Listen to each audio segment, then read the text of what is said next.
Hi, it's time again for the Mark Taylor Show. I'm Mark Taylor, and we're on location here in beautiful St. George, New Brunswick, for part 2 of a show that we had done earlier with former CFLer Wally Balasiuk. Wally, welcome back to the show, and I guess we'll pick up from when you got out of football, and how did you end up in New Brunswick? I guess where we'll start there. Well, my wife is from New Brunswick, from St. George here. Okay. I met in Toronto, and kind of got together. And where did you work in Ontario? I guess we want to talk about your life after football. Mark, most of the Canadian ball players never made enough money in football, so they had a second job. Okay. And so I had a second job at all the time that I played football. Wow. In order to make a living, because Okay. you couldn't make enough in football. Yeah, I managed a hotel. The first hotel I managed was a Shadow Dufferin Hotel in Toronto. Okay. And I was there for, I think, 7 years or 8 years. Then I managed the Drake Hotel for 6 or 7 years, and then I managed one in Hamilton for a couple of years. Wow. And that was enough for me for the Ontario life and the rat race. She said, I'm assuming you must have come back to New Brunswick a few times on vacation to have a look at the place. Well, actually, the first time I came to New Brunswick was 1972 on vacation. And my wife's father drove me around different areas and so on and so forth. And one of the places that he took me was the Limekill Bay.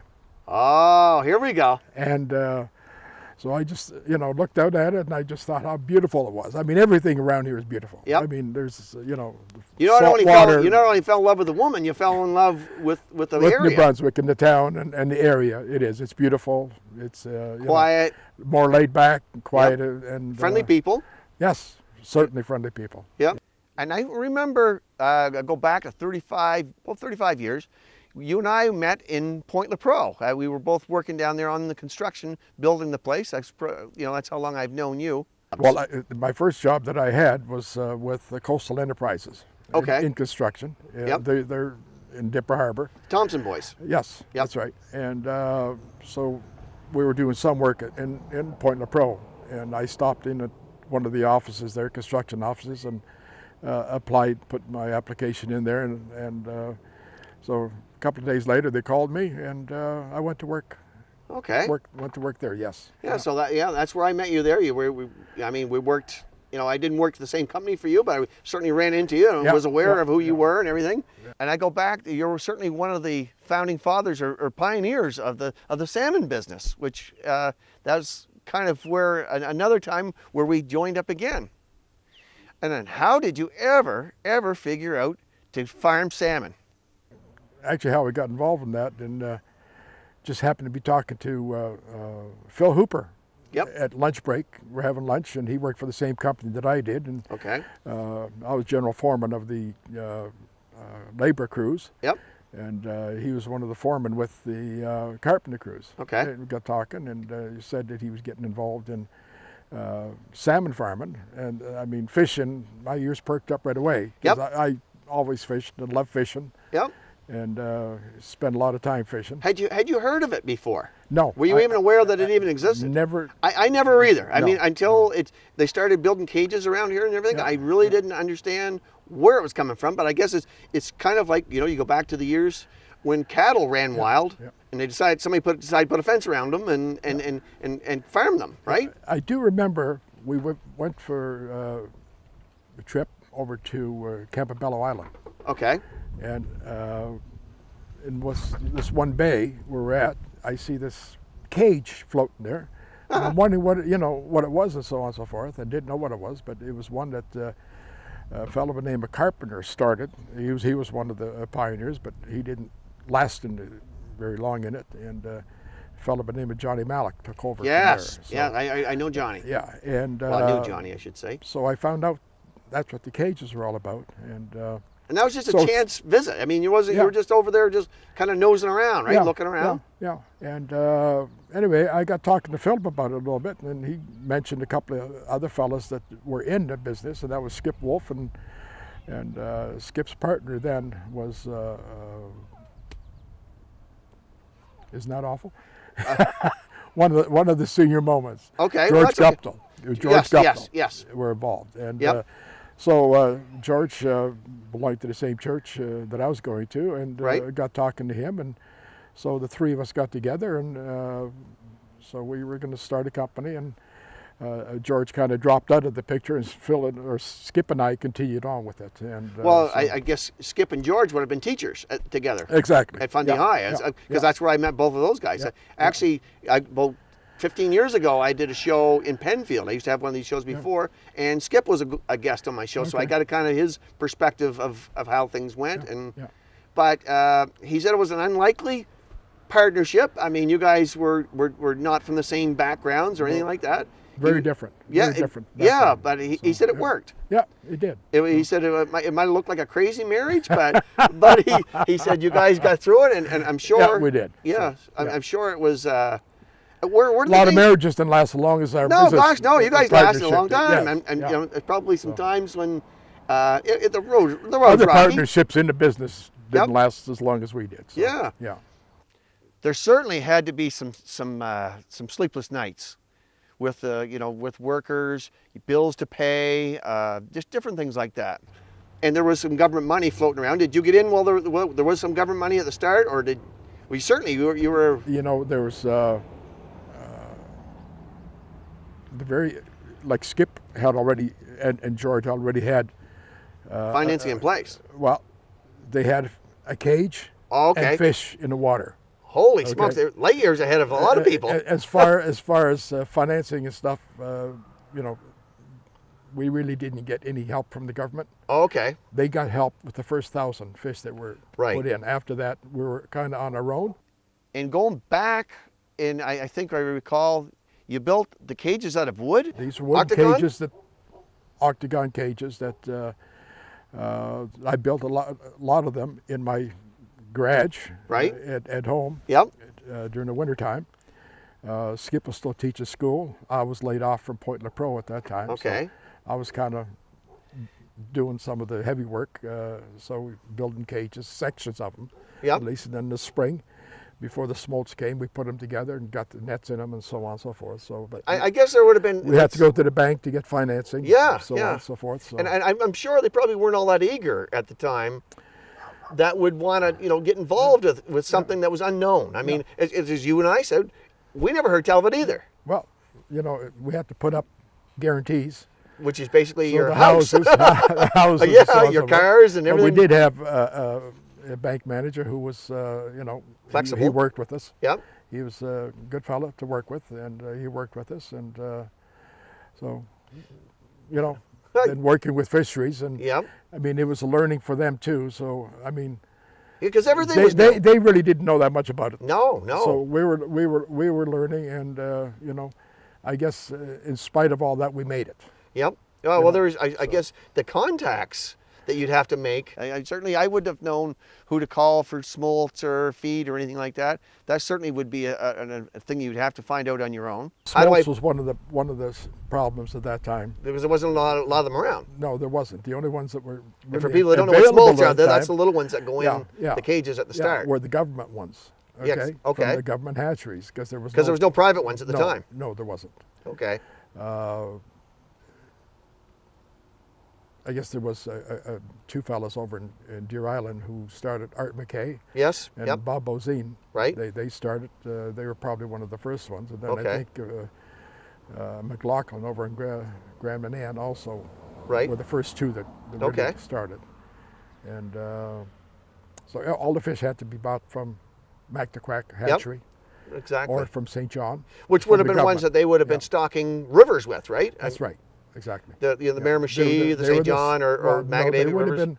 They would have been the St. John River strain. Okay. Yeah. Okay. Which were a very good strain in the early years. Starting out. So. So yeah. where was where did you buy your feed? Was Connors Brothers in the business at the time? No, we were buying it from Art McKay. They, Oh, okay. They were making it over in Deer Island because they had quite a few fish that time, Okay. and so they had their own, manufacturing their own food. It and wasn't stuff, until so- later that Connors got involved in Yes. the business. Yeah, And yeah. then, And then of so- course, for Corey Feed Mills, and it just Back at kinda- that time, 50 cents a pound for the feed. Wow. Yeah. Wow. That's a lot. I remember back when I started it with Connors in '87, they were selling moist feed for 43 cents a pound. and I think you were certainly a customer of theirs as well.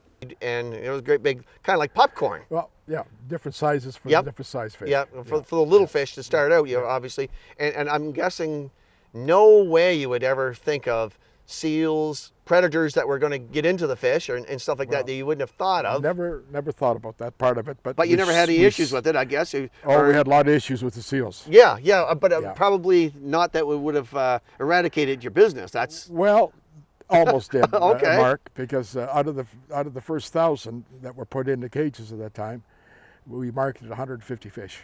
Yeah, somebody had a little bit of a good time seals. on you. Well, no, but the seals. Yeah, that's what I meant. They had a good time. They had a good time on us. Yep. Yeah.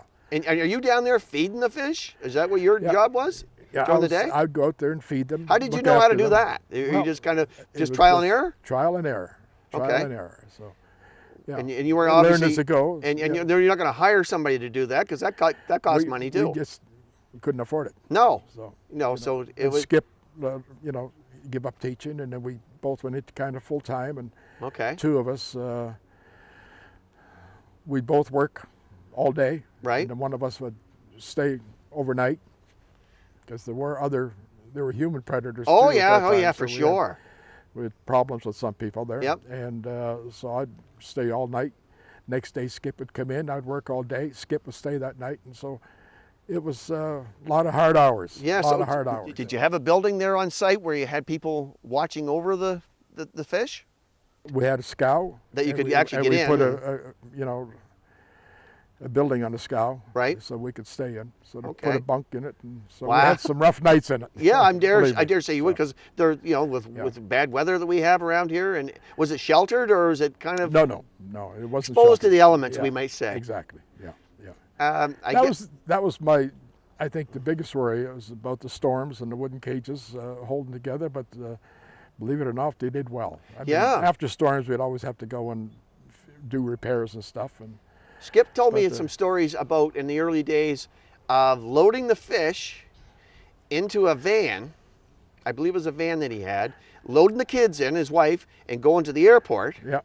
And flying the fish to God knows where, Montreal, Toronto, it was pretty your markets, and rolling the dice and hope that you get paid, which would be another issue that you don't really know. In those days, there wasn't a way to check people out or anything like that. You got to kind of get a feel for who you can get. And they're looking at stuff like, okay, this guy's got salmon in New Brunswick, and you're going to be one of the first few crops that were coming around, right? In the end, we come up. We had a pretty good product. We had a good name. Yep.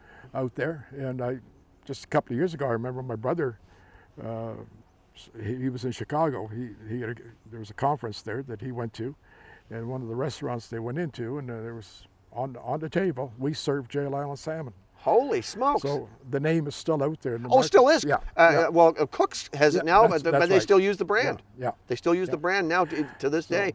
Where did the name Jail Island salmon come from?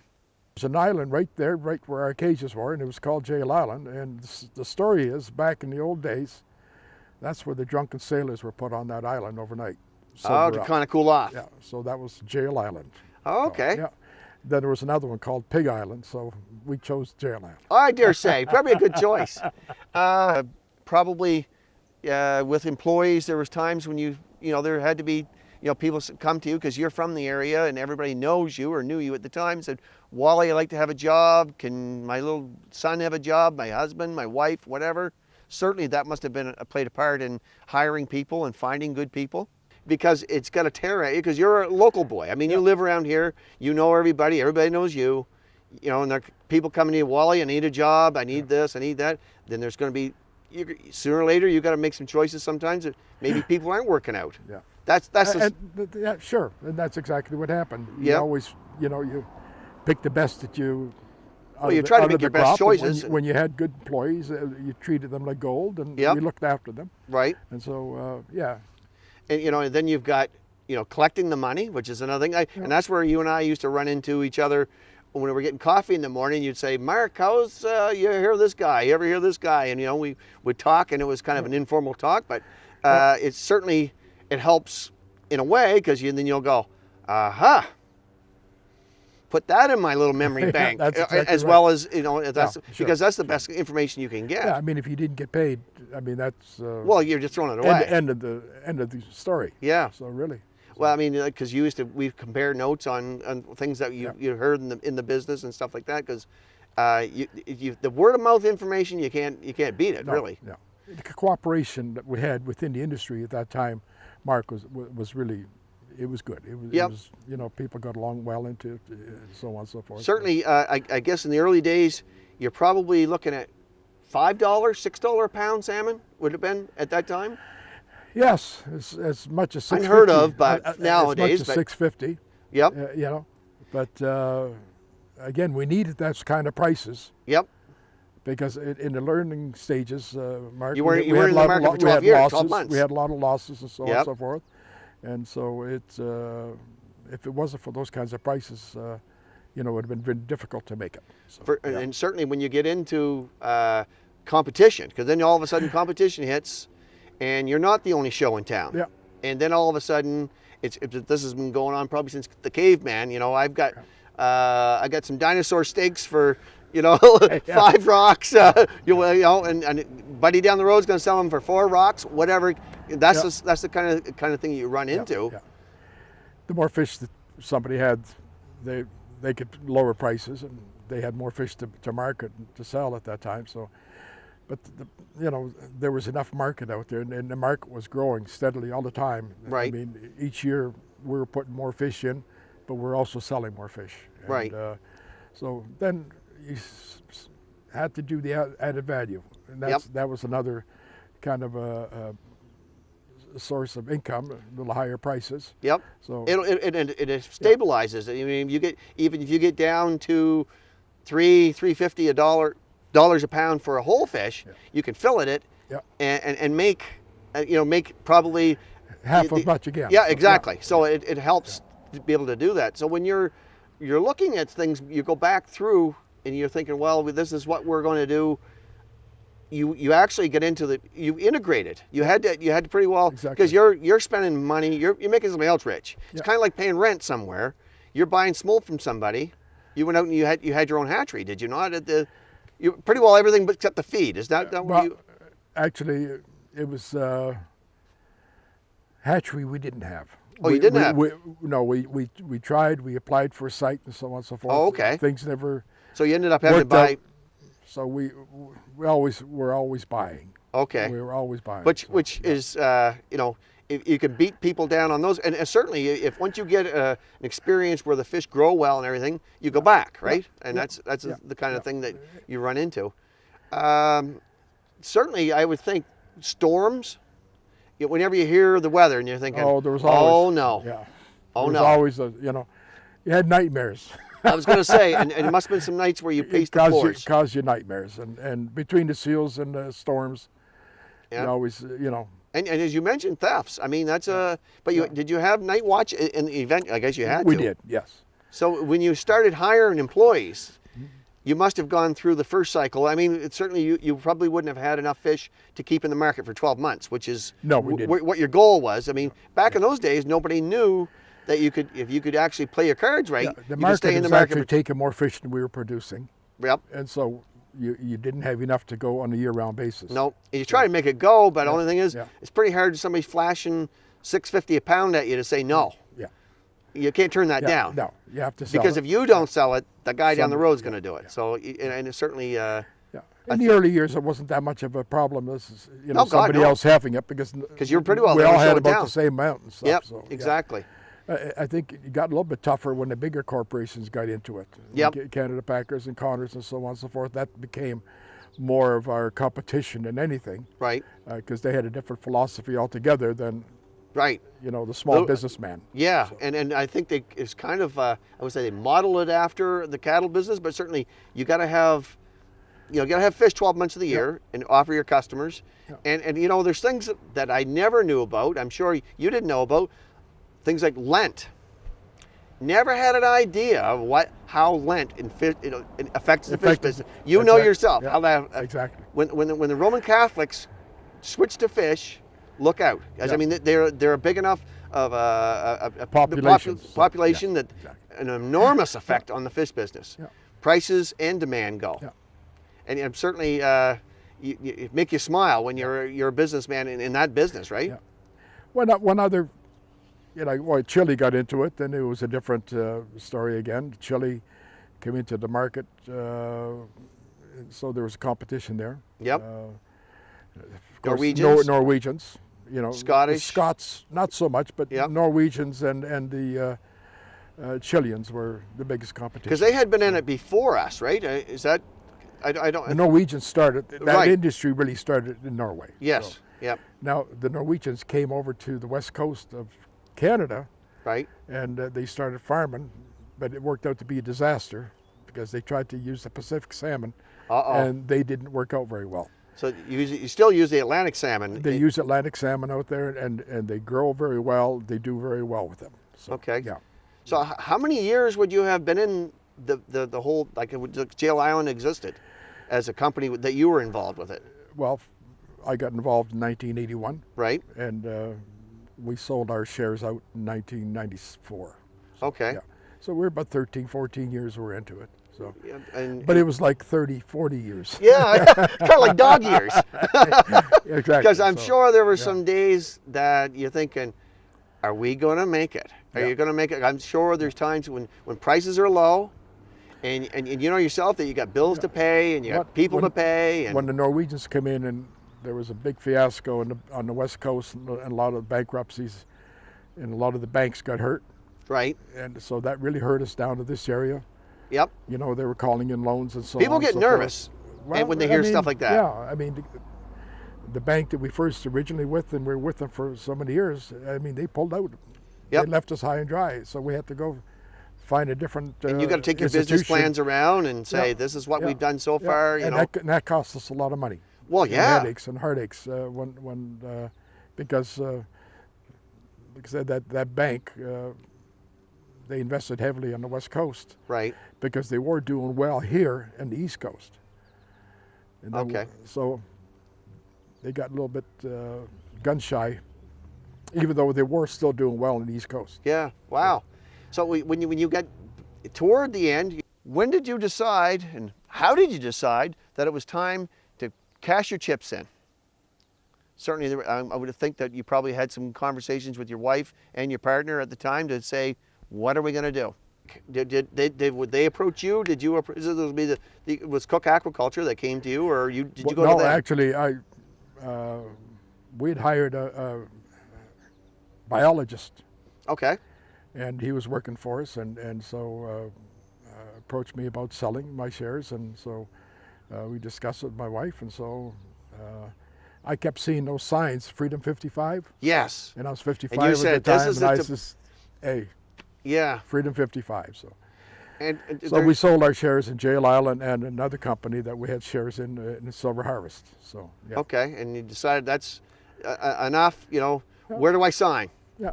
So we negotiated. We come up with the. Do you have any regrets?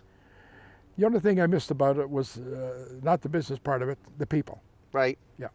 Do you still missed- follow the fish business? Do you read up on the internet or anything like that? Yeah. Well, no, I mean, there's still people in the industry, and Yep. you talk to them and so on and so forth. Just There's checking never- prices and, Yeah. just shooting the Yeah, breeze, yeah, basically. Yeah. Yep. Well, this is I wanted to get you on the show, and that was the main. There's two things I want to talk about: was football and the salmon business. This has been fascinating to talk to you about this. I'm glad that you sat here through 2 shows with me, and really appreciate your time. Thank you for very having much. me. Thank Thank you. you for having Thank me. you. Anyway, that's another episode of the Mark Taylor Show. Thank you for joining in, and please join in again next time.